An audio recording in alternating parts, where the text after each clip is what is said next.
Hello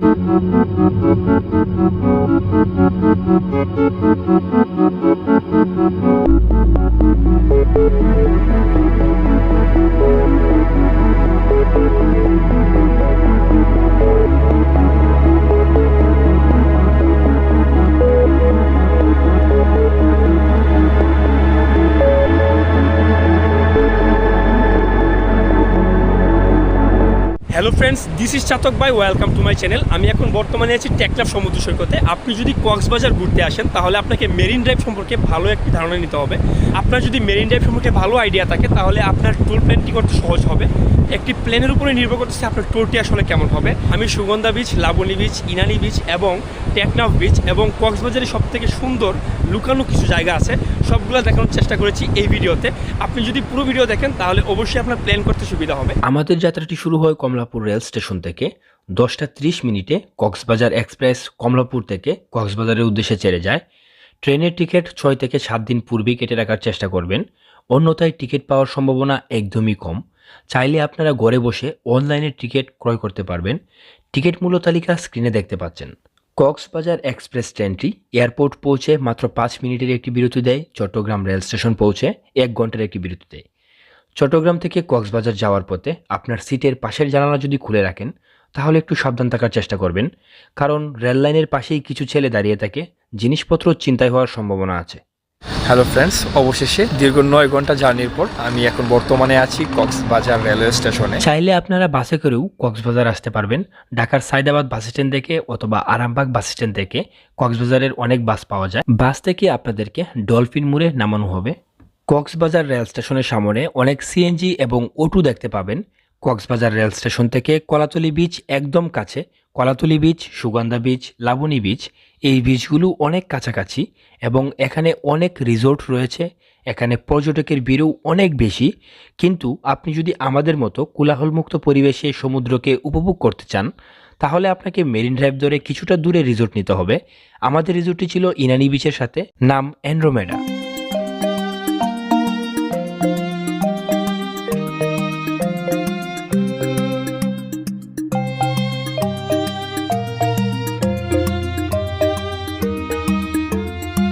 এটাতে আমরা থাকবো অ্যান্ড ওইটা হচ্ছে আরও একটা পট হাউস এবং এই রিসোর্টে একটা বিল্ডিং রয়েছে, এখানেও রুম আছে আর এখানে কাজ করতেছে।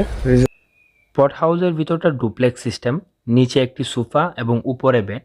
দুটা পট হাউসের ডিজাইন প্রায় সেম। একটি টিভি এবং কাপড় রাখার জন্য ছোট একটা আলমিরা আছে। আলমিরার সামনে ছোট একটা মিরর। এটি হচ্ছে ওয়াশরুম। ওয়াশরুমের ভিতরে স্পেস মোটামুটি ভালোই। Shampoo, shower gel, paste, brush এবং সকালের নাস্তা, চা, কফি এগুলো তারা প্রোভাইড করে। সিঁড়ি দিয়ে উপরে উঠতেই বেড থেকে আপনি একসাথে দুটি সৌন্দর্য উপভোগ করতে পারবেন। এক পাশে পাহাড়ের সৌন্দর্য এবং সামনের দিক যদি আপনি তাকান তাহলে সমুদ্রের সৌন্দর্য উপভোগ করতে পারবেন। এই সুন্দর দৃশ্য আপনার ট্যুরের আনন্দকে চরম মাত্রায় বাড়িয়ে দিবে বলে আমি মনে করি। শুধু যে বেড থেকেই সমুদ্র দেখা যায় বিষয়টা এমন নয়, গ্রাউন্ড ফ্লোর থেকেও খুব সুন্দর সমুদ্রের ভিউ পাওয়া যায়। রিসোর্টে আমরা চেক ইন করেই চলে যাই সমুদ্রের নোনা জলে পা ভেজানোর জন্য।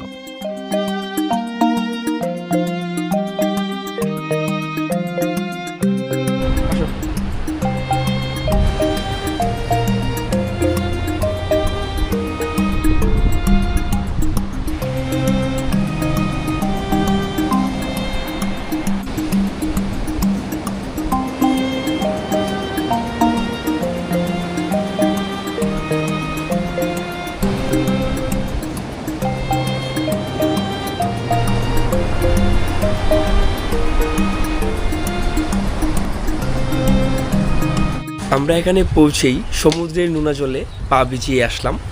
খুবই ক্লান্ত ছিলাম সারা রাত জার্নি করে, যেহেতু আমরা এসেছি। এখন কিছুটা বিশ্রাম প্রয়োজন, মানে ঘুমাইতে হবে। রাত ঘুম একদমই হয় নাই। আর আমার সামনে, আমাদের রুমের সামনেই কিন্তু একদম সমুদ্র দেখা যাচ্ছে। এত সুন্দর বলার বাহিরে। যদিও এখন এই রিসোর্টের অবস্থা এতটা গুছানো না, যেহেতু এখন অফ সিজন চলতেছে, রোজা রমজানের মাস।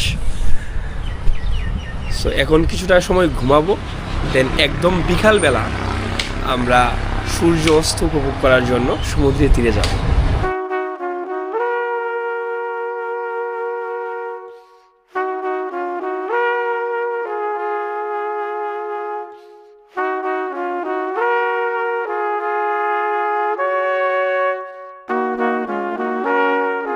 প্রথম দিনটি আমাদের এভাবেই চলে যায়। দ্বিতীয় দিন পুরো মেরিন ড্রাইভ ঘুরবো, একটি সিএনজি রিজার্ভ করি রিসোর্টেই কর্মরত রায়হান ভাইয়ের মাধ্যমে। আর এটা হচ্ছে আজকের ব্রেকফাস্ট সকালে। আজকে হচ্ছে আমাদের সেকেন্ড ডে চলতেছে। আমাদের একটা সিএনজি আসার কথা, তো মেনু দেওয়া হবে, আপনি ওর যা অর্ডার করবেন তা আশেপাশের যে হোটেলগুলো আছে সেখান থেকে এসে আপনাকে দিয়ে যাবে। তাদের নিজস্ব কোনো খাবার ব্যবস্থা নেই, যে এখানে কোনো কিচেন নেই যে আপনাকে খাবার প্রোভাইড করবে। আমাদের সিএনজি চলে এসেছে, আমরা একটু বেরোইতে লেট করে ফেলছি বেশি। আমরা যেহেতু এখন বর্তমানে ইনানি বিচের কাছাকাছি আছি, তাই শামলাপুর হয়ে প্রতিটা স্পট মেরিন ড্রাইভ ধরে কভার করে টেকনাফ পৌঁছাবো। দেন আমরা টেকনাফ থেকে সোজা চলে আসবো ইনানিতে। ইনানি থেকে আমরা প্রতিটা স্পট কভার করে করে কক্সবাজার পর্যন্ত পৌঁছাবো। আমরা এখন বর্তমানে পাটোয়ার টেক আছি, আর এটা হচ্ছে পাটোয়ার টেক সি বিচ। সমুদ্রর যে পানি দেখতে পাচ্ছেন, এই পানি কিছুক্ষণ পর মানে বিকালের দিকে এই পানি আসলে এখানে থাকবে না, আর অনেক নিচে নেমে যাবে। আমার পিছনে অনেক কোরাল এবং সমুদ্রের অনেক উঁচু উঁচু ঢেউ আসতেছে। আপনার কাছে মনে হতে পারে এটা আমি সেন্ট মার্টিন আছি, বাট আসলে আমি এখন বর্তমানে আছি হচ্ছে পাটোয়ার টেক সি বিচে। মেরিন ড্রাইভ দিয়ে যাওয়ার পথে আপনি পাটোয়ার টেক যে পর্যটন কেন্দ্র আছে সেখানে দাঁড়াবেন এবং এই ভিউ আপনারা দেখতে পারবেন। এখানে বসে অনেক সুন্দর সুন্দর ছবি তুলতে পারবেন এবং অনেক সুন্দর সুন্দর ভিডিও নিতে পারবেন। আপনার কাছে অনেক বেশি ভালো লাগবে। একটা জায়গাতে খুব বেশি সময় দিবেন না, কারণ আপনাকে অনেকগুলা প্লেস কভার করতে হবে। আসলে এখানে যদি আমি বসি, আমার মনে হয় আমি 6-7 ঘন্টা বসে থাকতে পারবো। যে সুন্দর ভিউ, কোরাল আর সমুদ্রের ঢেউ। আর ছবি তোলার কথা বলছিলেন না, আপনার নাম কি? ওসমান। কি ক্যামেরা দিয়ে ছবি তোলেন? ক্যানন নাকি সোনি নাকি নিকন? আপনার ক্যামেরা ডিএসএলআর মডেল কি? কত করে ছবি তোলেন বলেন? 5 টাকা করে। আমি এখন বর্তমানে যেখানে আছি, এই বীজটার নাম আসলে আমি সঠিকটা বলতে পারতেছি না। লাল কাঁকড়া এখানে প্রচুর আছে। ভাইবার না, আবার লাল কাঁকড়া বিচে আছে আমি, যেখানে লাল কাঁকড়া বিচ, ওই জায়গাতে আসলে তেমন লাল কাঁকড়া থাকে না। আমার যে সিএনজি যে ড্রাইভার উনি বলতেছিলেন এটাকে স্থানীয় ভাষায় ইমোডিন না কি যেন একটা বলছে, ক্লিয়ার বুঝতে পারি নাই। যাই হোক, এখানে লাল কাঁকড়ার পরিমাণ অনেক বেশি। আর পিছনে দেখতে পাচ্ছেন সারি সারি গাছ, দেখতে অনেক বেশি সুন্দর লাগতেছে। অনেক লাল কাঁকড়া আছে, বাট দৌড়ায়া ওদের ভিডিও ক্যাপচার করাটা আসলে কঠিন হয়ে যাইতেছে, কারণ লাল কাঁকড়াগুলা অনেক দূর থেকেই সতর্ক হয়ে যায় এবং দৌড়ায়া ছোট ছোট গর্ত আছে ওইগুলাতে লুকায়া পড়তেছে। মেজর সিনহাকে যেখানে হত্যা করা হয়েছিল এই জায়গাটার নাম হচ্ছে শাপলাপুর। আর সামনে সমুদ্রের তীরে অনেক সাম্পান আছে। মেজর সিনহাকে যেখানে হত্যা করা হয়েছিল এখানে একটা স্মৃতিস্তম্ভ আছে। যে মুড়ে হত্যা করা হয়েছিল সেই মুড়ের থেকে একটা রাস্তা বিচের দিকে আসছে। আপনারা চাইলে এই বিচের দিকে এই রাস্তা দিয়ে আসতে পারেন এবং আসার পরে এখানে আপনারা অনেকগুলো সাম্পান দেখতে পারবেন। অনেকগুলো সাম্পান আছে এখানে। আপনারা চাইলে স্যান্ডেল ইউজ করতে পারেন। আমাদের যেহেতু স্যান্ডেল আনা হয় নাই সাথে করে, আর বালি উত্তপ্ত বালি, প্রচুর গরম, হাঁটতে খুব কষ্ট হচ্ছে। আমার দুপাশে দেখতেই পাচ্ছেন সাম্পান। আসলে এই সাম্পান দেখতে এত সুন্দর লাগে আমার কাছে, এটা বলার বাহিরে।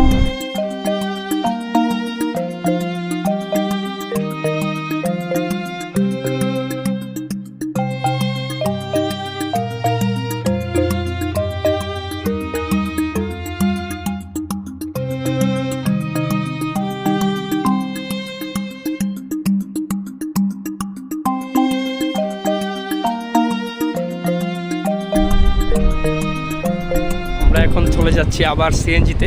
দেন সিএনজি থেকে আমরা আবার সামনের দিকে যাব, বিকজ আমাদের অনেক স্পট এখনও বাকি। সো সবগুলো স্পট যদি ঘুরতে হয় তাহলে একটা স্পটে খুব বেশি সময় দেওয়া যাবে না। আমি এখন বর্তমানে টেকনাফ 0 পয়েন্টে আছি। এখানে লেখা আছে সাবরাং বেরিবাদ 0 কিলোমিটার। এখান থেকে সিএনজি যে মামা আসছিলেন উনি বলতেছিলেন যে আমরা শাহপুরীর দ্বীপ থেকে ঘুরে আসি, এখান থেকে খুব বেশি দূরে নয়, মাত্র 15 কিলোর মতো হবে। সো এটা ঘুরে আসি যেন ওই জায়গাটা অনেক সুন্দর। তো ভাবতেছি যে যাই, সামনে যাই। শাহপুরীর দ্বীপ 0 পয়েন্ট যাওয়ার পথে এখানে আপনারা, এটাও শাহপুরীর দ্বীপের মধ্যেই পড়ছে জায়গাটা, এখানে লবণ চাষ হচ্ছে, বিস্তীর্ণ এরিয়া নিয়ে লবণ চাষ হচ্ছে। আমার পিছনে যে পর্যন্ত চোখ যাচ্ছে, মানে পিছনে যে গাছ এবং বাড়িঘর দেখা যাচ্ছে, এই পর্যন্ত লবণ চাষ হচ্ছে। আর এদিকেও অনেক এরিয়া নিয়ে লবণ চাষ হচ্ছে। রাস্তাটার ওই পাশেও অনেক এরিয়া নিয়ে লবণ চাষ হচ্ছে। এই যে দেখেন আমার সামনেই আছে, এখানে হচ্ছে তারা লবণ চাষ করতেছে। এই যে লবণ, এভাবে ধীরে ধীরে লবণ জমে। আমরা যে লবণটা খাই একদম চিকন ফ্রেশ অথবা এসিআই লবণ, এটা হচ্ছে মূলত এখান থেকে নিয়ে যায় ফ্যাক্টরিতে নিয়ে যাওয়ার পর এগুলোকে প্রসেসিং করে। এই লবণটা আমাদের এলাকাতে অনেক জায়গাতে আমি দেখেছি যে গরুকে সাধারণত খাবার হিসেবে তারা দেয়, একটা পলিথিনের মধ্যে মুড়ায় নিয়ে তারা সেল করে লবণাক্ত। এই পানিটা এখানে তারা সার্ভ করে, দেন ধীরে ধীরে সূর্যের আলো তাপে শুকায় লবণ হয়। এখানে একজন ভাই আছেন, উনি কাজ করেন। ভাই আপনার নাম কি? আরিফুল ইসলাম ভাই আছেন এখানে। রাস্তার এই পাশেও যেমন প্রচুর এরিয়া নিয়ে লবণ চাষ হচ্ছে, ঠিক রাস্তার এই পাশটাতেও। আমি এখন বর্তমানে আছি শাহপুরীর দ্বীপে, আর এখান থেকে এই জেটি ধরে সামনে যাওয়া যায়, একদম জেটি ধরে সামনে যাওয়া যায়। সামনে থেকে মূলত এখান থেকে সেন্ট মার্টিনের বোট এবং স্পিড বোট চলে। যারা পর্যটক আছে তারা যেতে পারে না, তারা এই পর্যন্ত যেতে পারবে, 10 টাকা করে লাগে এক একজনের। স্থানীয় বাসিন্দা আছে, শুধু তারাই যেতে পারে। অ্যান্ড আমি এখান থেকে ওই মাথায় যাব। এই জায়গাটা কিন্তু অনেক লং। সো আপনি যদি চান তাহলে আপনারা গাড়ি, অটো অথবা সিএনজি যেটাতে রিজার্ভ করে আসবেন সেই গাড়ি নিয়ে যেতে পারবেন। এখানে নিজে প্রতি নেই 10 টাকা করে, আর গাড়ি নিলে আলাদা আপনাকে 20 টাকার মতো খরচ বা 30 টাকার মতো খরচ দিতে হয়। শাহপুরীর দ্বীপে এখানে এরকম টলিম বুট পাওয়া যায়, এগুলা হচ্ছে মাছ ধরে, তাই তো? মাছ ধরার কাজে ব্যবহৃত হয়। সেসিম বুট এবং টলিম বুট বলে, উচ্চারণ সঠিক হচ্ছে কিনা জানি না। যাই হোক, এটা হচ্ছে নাফ নদী। এই স্পিড বোটগুলো হচ্ছে সেন্ট মার্টিন যায়, এখনও চলতেছে এখানে। যারা পর্যটক তারা যেতে পারবে না, যারা স্থানীয় আছে তারা এখান থেকে যেতে পারবে। এই যে এখানে আরও স্পিড বোট আছে। এখানে হচ্ছে বাংলাদেশ কোস্ট গার্ড চেকপোস্ট আছে। এটা হচ্ছে এখন যেহেতু অফ সিজন চলে, সো এখান থেকে যেসব পর্যটকরা যদি কেউ যাওয়ার চেষ্টা করে তাহলে তারা এখানে চেক করে যে আপনি কি এখানে স্থানীয় নাকি পর্যটক। আর পর্যটক যদি কেউ যেতে চায়, বিশেষ পারমিশন দরকার, উপজেলা থেকে নিতে হয় যতটুকু শুনলাম। এখানে নাফ নদী, আপনারা চাইলে এখান থেকে স্পিড বোটে করে অথবা বোটে করে আপনারা সেন্ট মার্টিন যেতে পারেন। এখান থেকে এই বোটে করে সেন্ট মার্টিন পর্যন্ত ভাড়া কেমন নেবেন? বোটে করে 300 টাকা। বোটে করে জনপ্রতি 300 টাকা। এই স্পিড বোটে করে কত নেয়? বোটে 600 টাকা। 600 টাকা করে নেয়। হ্যাঁ, শাহপুরীর দ্বীপে বর্তমানে যেহেতু দেশের অবস্থা খুব বেশি ভালো না এবং মায়ানমারের সাথে একটা সংঘর্ষ লেগেই আছে আমাদের, যেহেতু ভালো না, সো এখানে আপাতত ড্রোন উড়ানো সম্ভব হচ্ছে না। সো আপনাদেরকে ড্রোনের ভিউ দিতে পারছি না, এই যে বোটগুলার ভিউ দিতে পারতাম, বাট এখন দিতে পারছি না। ইনশাল্লাহ কোনো একদিন দেবো। দেশের অবস্থা অবশ্যই খুব শীঘ্রই ভালো হবে। 4-5 জন হইলে সিএনজিতে এনাফ, বাট আপনি যদি বেশি মানুষ হয় আপনাদের গ্রুপে তাহলে এরকম একটা গাড়ি নেবেন, এটা চাঁদের গাড়ির মতো দেখতে। আপনি কোথা থেকে আসেন মামা ওদেরকে নিয়ে? ওনাদের কক্সবাজার সুগন্ধা পয়েন্ট থেকে শাহপুরীর দ্বীপ ঘুরে তারপর প্রতিটা পয়েন্টে ওদেরকে সময় দিবেন। Himchari, Darianagar, shooting spot, Kakra beach, সবগুলাতেই সময় দিবেন। সব জায়গায়। কত নিতেছেন সর্বমোট ওনাদের কাছ থেকে? আমাদের সিজনে অ্যাকুরেট তো নাই, টিকিটে তো কোনো ছাড় নাই। আমাদের সিজনের মধ্যে একটু বেশি খরচ হয়। এখন 5-6 হাজার বাজেট করলে হয়ে যাবে। এখন 5-6 হাজারে পুরা গাড়ি হয়ে যায়। আর ঈদের পরে কেমন লাগবে? ঈদের পরে 8,000, 9,000, 10,000 এরকম, মানে 8,000, 9,000, 10,000 এরকম হয়। ঈদের পরে সিএনজিতে যদি পুরা জায়গা, আমরা যে জায়গাটা ঘুরতেছি পুরা জায়গা যদি ঘুরে তাহলে আপনারা খরচ কত নেন? ঈদের পর তো মনে হয় এটা তো পুরা সিজন তো, হ্যাঁ 4,000, 3,500 এরকম নেন। আচ্ছা, ঈদের মধ্যে হচ্ছে খরচটা একটু বেশি হয়। যারা অফ সিজনগুলোতে আসবেন তারা একটু কম খরচে বাজেট ফ্রেন্ডলিভাবে ঘুরতে পারে। মেরিন ড্রাইভের মেইন আকর্ষণ হচ্ছে এক পাশে সমুদ্র, অন্য পাশে উঁচু উঁচু পাহাড়। আমি এখন রেজুকালের পাশে আছি। আপনারা চাইলে এখান থেকে কাইকিং করতে পারবেন। এখানে নিচে দেখতেই পাচ্ছেন কাইক করার, এখানে চাইলে আপনারা কাইকিং করতে পারবেন। এটা হচ্ছে রেজুকাল। কাইকিং করতে কিভাবে কত নেন? বোট 250 টাকা, আর 2 বোট হচ্ছে 500 টাকা যদি আপনি 30 মিনিট করে করেন, আর যদি 1 ঘন্টা করে করেন তাহলে এক বোট 500 টাকা। কাইকিং বোট, আর এই বোটগুলো চাইলে আপনারা নিতে পারবেন। এই জায়গাটাতে পুরো জায়গাটাতে কাইকিং করতে পারবেন। দেন আমি আপনাদেরকে জায়গাটা দেখাই। এটা হচ্ছে রেজুকাল, পুরোটাকে রেজুকাল বলা হয়। এখানে কাইকিং করা যায়। ওই যে কাইকিংয়ের বোটটা হচ্ছে ওই কর্নার একটা, এই বোটগুলো চাইলে আপনারা নিতে পারবেন। দেন আরও কাইকিংয়ের বোট আছে উপরে। এখন যেহেতু অফ সিজন, সো কাইকিংয়ের আপাতত লোকজন নাই বললেই চলে। আমি এখন যেখানে আছি এই জায়গাটার নাম হচ্ছে সাম্পান বিচ। আমার সামনেই সাম্পান বিচ, আর এরকম একটা চিকন সরু রাস্তা ধরে সামনের দিকে যেতে হয়। এটাকে অনেকে কাঁকড়া বিচ বলে। সাইডে এরকম একটা চিকন সরু রাস্তা ধরেই সামনের দিকে যেতে হয়। ও এসে আমাকে বলতেছে যে ভিডিও করে দেওয়া লাগবে। সে শফিক, আপনারা হয়তো অনেকেই ওকে চিনেন, আমাকে না চিনলেও। বাট আমি ওর ভিডিও মনে হয় একবার দুবার দেখছি। ও অন্যদেরকে ভিডিও করে দেয়, ছবিও তুলে দেয় তুমি, তাই না? ছবির পোস্টও সে জানে। সে বলতেছে জিনিসটা কত ক্রিয়েটিভ। এবং এই ছোটো বাচ্চা, তোমার কত বছর? আমার বয়স 9 বছর। 9 বছর। এই বিচের নাম কি? লাল কাঁকড়া বিচ। এটা অনেকে লাল কাঁকড়া বিচ এবং সাম্পান বিচও বলে। সাম্পান বিচ বলে এটা থেকে? হ্যাঁ। এইটাই হচ্ছে লাল কাঁকড়া বিচ বা সাম্পান বিচ। তুমি এদিকে আসো। গিফট, তোর নাম কি? মোহাম্মদ আব্দুর রহিম। সে আমার ওয়াইফকে একটা মালা গিফট করছে। ঠিক, আমার ওয়াইফকে একটা মালা গিফট করছে। তুমি গিফট করলো কে? তুমি এগুলো সেল করো না, বিক্রি করো না? কত করে বিক্রি করো? খুশি হয়ে যায় তাই। আসলে ওর মাথায় আইডিয়া আছে ভালো। হয়তোবা তার বিজনেসের টেকনিকেই মনে হয় এটা, যে মালা গিফট করে দিচ্ছে, যে দিচ্ছে টাকা দিলে দিচ্ছে, না দিলে নাই, এরকম মনে হয় আর কি। কারণ আমরা যখন এসে পড়তেছিলাম তখনও সে এরকম কিছু বলে না। সে অনেক দূরে চলে যেতেছে, আমাদের সাথে কথাবার্তা বলে সেও চলে যেতেছে, আমরা চলে আসতেছি। পরে আমরা ডাক দিয়ে তারে বললাম যে এদিকে আসো, পরে দিলাম আর কি। মাত্র কত টাকা দিতে যাচ্ছে, যাই হোক অল্প কয়েকটা টাকা দিছে মাত্র। কিন্তু কথা হচ্ছে ছেলেটা যদি বিজনেস আইডিয়া হিসেবে এটা ব্যবহার করে, ওইটাও কিন্তু আসলে একটা creative idea. Because say gift করলে কেউ না কেউ তারে খালি হাতে ফিরিয়ে দিব না। 10 জনের মধ্যে তারে হয়তো বা 2 জন খালি হাতে ফিরিয়ে দিব, 8 জনেই তারে কিছু হইলেও টাকা দিব। হয়তো 20-30 টাকা 50 টাকা মানে দিবে, ফিরিয়ে দেওয়ার মতো মনে হয় না। হ্যাঁ, প্যারাসেলিং নিয়ে কিছু গুরুত্বপূর্ণ কথা আছে। ভিডিওটি আলাদাভাবে আপলোড করব, তাই চ্যানেলটিকে সাবস্ক্রাইব করে রাখুন। ডলফিন মোড় থেকে সোজা হাঁটলেই কলাতলি বিচ। যদিও এখন অফ সিজন, পর্যটকের আগমন চোখে পড়ার মতোই।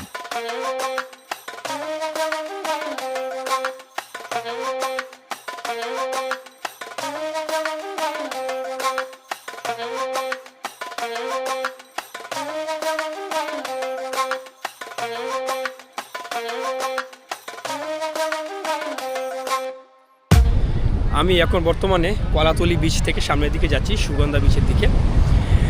একটা কথা আপনাদেরকে বলি, এখানে ড্রোন ফ্লাই করা নিষেধ। কক্সবাজার এয়ারপোর্টের খুবই কাছে, সো এখানে ড্রোন ফ্লাই হচ্ছে না, যেহেতু অথরিটি জুনের মধ্যে পড়ে গেছে। কিছুটা গভীরে ওরা গোসল করতেছে। এরকম গভীরে যাওয়াটা আসলে ঠিক না, একদম স্রোতের কাছাকাছি থাকা উচিত। তারা অনেকটা গভীরে চলে গেছে।